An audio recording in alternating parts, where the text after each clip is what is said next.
Star Wars Jedi Fallen Order was developed by Respawn and published by EA, and for over the past few years, Electronic Arts has been criticized heavily for how they've handled the reboot of the Star Wars Battlefront license and their overall handling of the Star Wars license in general, since their deal with Disney back in 2012 to make Star Wars video games for the popular consoles that are out there. And the main thing that EA has been criticized for is making multiplayer themed games and really ignoring single player. And like I said, this goes back to a discussion that I'm going to delve into more, but I'll save that for a different video. It's definitely a point of concern that single player video games seems to be going on the back burner with very few exceptions. And EA is one of the companies that has driven this mindset into other publishers that live service games and multiplayer centric games is the way to go. Now, after Star Wars Battlefront 2 received the high degree of criticism that it got, and finally, after all these years, we got it. This is a fantastic Star Wars game. Of course, it's not without its flaws, and I'll get into that later in the video. But what I will say that is great about Jedi Fallen Order, and the best thing about it, is they finally came up with a Jedi-themed game that emphasizes the most important part about any Jedi character, and that's the lightsaber. The lightsaber is the most important tool in the game. You can use it to illuminate dark areas. You can use it, obviously, to fight off any hostile threats that come your way. You can use it to deflect blaster bolts, and it's upgradable to where, you can dual wield with it. You can use specific attacks that you can only acquire later in the game. And the lightsaber hilt itself is customizable, and there's plenty of options for that are in the game in the form of collectibles in the environment. And so they did a great job emphasizing the lightsaber.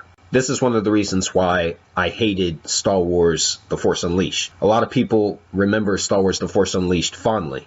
I don't. Star Wars The Force Unleashed was another one of those games where I was extremely disappointed with it, because not only was it technically unfinished, and there was just a numerous amount of bugs and glitches in the game when it came out, but also the lightsaber was the least important aspect of the gameplay in that game. Both of those games, The Force Unleashed 1 and 2. The Force powers in that game were the most important elements of your arsenal, but they were super repetitive to use. They were few in number. It just wasn't a whole lot of fun to use those abilities over and over again throughout the course of the entire game. The lightsaber in Star Wars Jedi Fallen Order works because the combat system is modeled after the Dark Souls combat system, which is where the Souls clone comparisons are coming from with the professional critics that reviewed this. It has the Dark Souls lock-on. It has a typical light attack and heavy attack similar to Dark Souls. It's just mapped to the face buttons instead of the shoulder buttons. It has the same rolling around shit that you do in the Dark Souls games,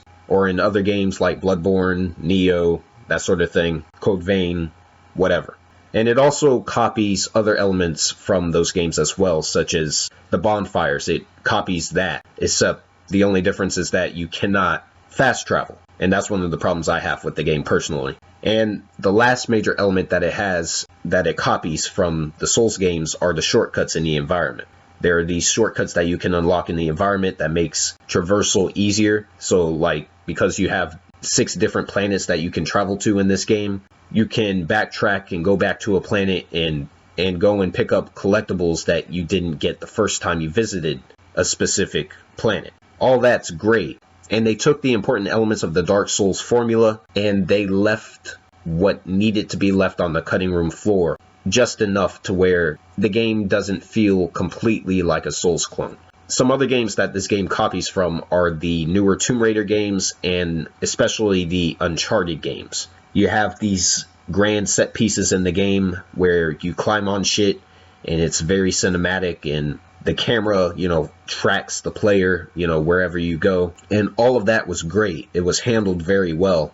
I'm surprised that it did work so well, considering those elements of the game are some of the reasons why I was so skeptical about this in the first place. But as it turns out, the game actually handles those elements very well, and it knows how to balance, the Souls formula and the Uncharted formula, while at the same time simultaneously mixing in the Star Wars elements. So, you have your typical force powers in this game, your force push, your force pull. You have Kylo Ren's freeze in the game, his force freeze that you can use to slow down objects in the environment, because they have these platforming sections that are in the game. And those are also designed very well. They're very fun to play. And so anything in regards to the gameplay of Star Wars Jedi Fallen Order is fantastic. And that's the main reason why the game is as good as it is. Story-wise, this is not that great. It's not bad, but I wouldn't say it's as good as Star Wars The Force Unleashed. Even though I hated Star Wars The Force Unleashed, the best part about that game was the story. Unfortunately, Jedi Fallen Order's story doesn't come close to that. It kind of fizzles out and it's left on a cliffhanger. And the game also misses a very huge opportunity, because in the game, this Cal Kestis character that you're playing as, here and there the game will transition into a flashback where you play as a young Cal Kestis when he's just a Padawan learner. That's how you acquire the different force powers throughout the game. But one of these flashbacks covers Order 66, which was shown in the Star Wars Revenge of the Sith film, in which Emperor Palpatine, commands the clone troopers to turn on their Jedi generals and kill all the Jedi. Well, they have a flashback like that in this game, except it takes place on a derelict ship in outer space instead of on Coruscant. That was a huge missed opportunity. That's probably the biggest missed opportunity in this game, because they could have had a really cool level on Coruscant with modern graphics and everything, where you have to fight against the clone troopers as a Padawan learner during the events of the Jedi Purge.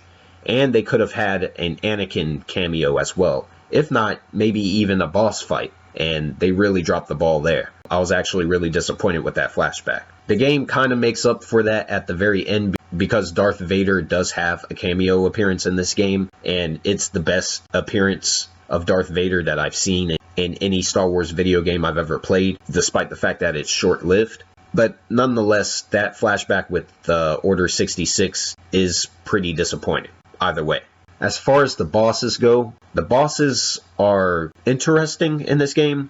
I think they really nailed that back and forth feeling of lightsaber combat in this game. And so the immersion factor for me was the most prolific during those moments of the game. Problem is, there's not a whole lot of bosses in the game, and there's only technically 3 lightsaber users that you fight, which is the Ninth Sister, the corrupt fallen Jedi on Dathomir, and the Second Sister, whom you fight a few times throughout the game. That's really it. And I think they could have thrown in more Inquisitors instead of trying to straight up copy Dark Souls by having these larger than life creatures that you fight in the game. Like, there's one moment where you fight a giant bat and it just feels like a complete ripoff of a Dark Souls boss, except without all the interesting lore to help support it. And so, like I said, the bosses are good. They're very good, but they're few in number. And once you play them, that's it. Now, they do include other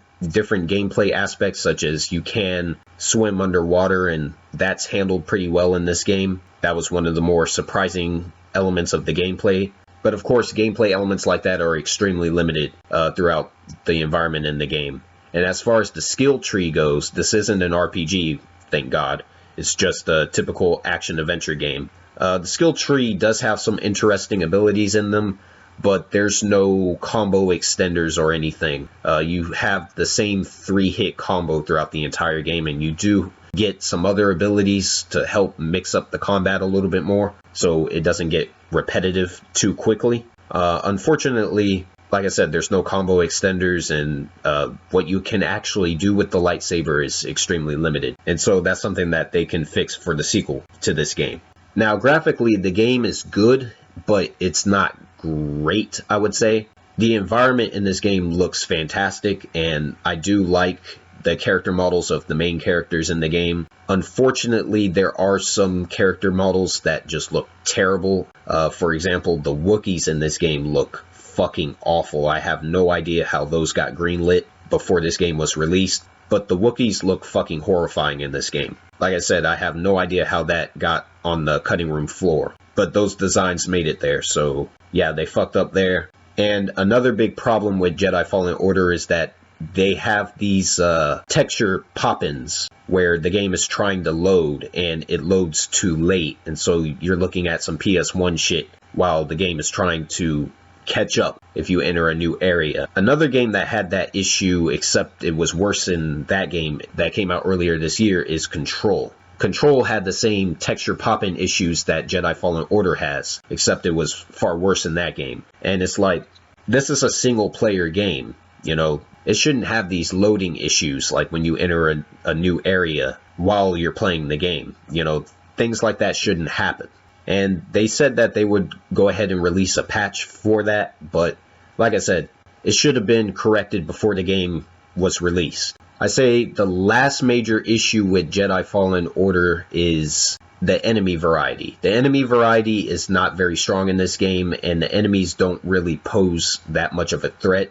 If you're playing on normal, you may die here and there, but for the most part, the game's not a challenge. And if you raise the difficulty, the enemies just become not necessarily damage sponges, but the amount of damage that they dish out to you is extremely potent, and their attacks are overpowered on the hardest difficulty for this game. And at that point, the game can start to feel like it's just being cheap and it's cheating you. They essentially made the hardest difficulty for the masochists out there that want a Souls type of experience. But the combat system isn't designed as well as the Dark Souls games or something like Nioh. It's not as responsive as those games are. So, like I said, I'm not really sure why they decided to follow the template of Dark Souls so closely with this game, but obviously that was part of their game plan when they went to develop this. Now, overall, like I said, Star Wars Jedi Fallen Order is a great Star Wars game. It's a great single-player Star Wars game,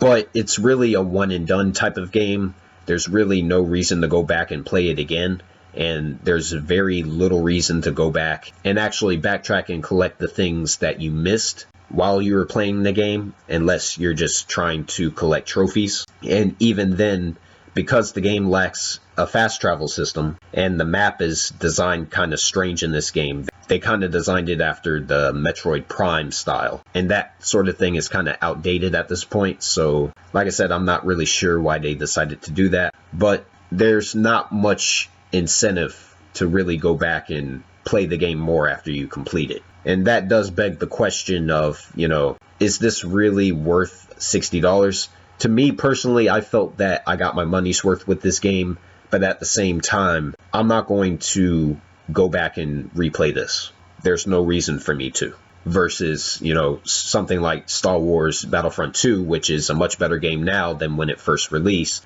because that's a multiplayer game and it has all these different game variants and everything. There's more of a reason to go back and play that versus this. So even though it's a great game, it's short-lived and there's not much reason to go back and replay it. In fact, there's really no reason to go back and replay it. So those are my thoughts on Star Wars Jedi Fallen Order. At the end of the day, great Star Wars game. I want to see more games like this from EA, but they need to work on a few things if they're going to make a sequel to this. There needs to be more boss fights. There needs to be more lightsaber on lightsaber type of boss fights for the next game. They need to put in a goddamn fast travel for the sequel. And there needs to be more replayability. You know, they could have put in a New Game Plus for this, and they didn't, and that's another huge wasted opportunity. So, like I said, it's a great game, but I can see why it didn't get nominated for Game of the Year. They could have done a better job in certain areas.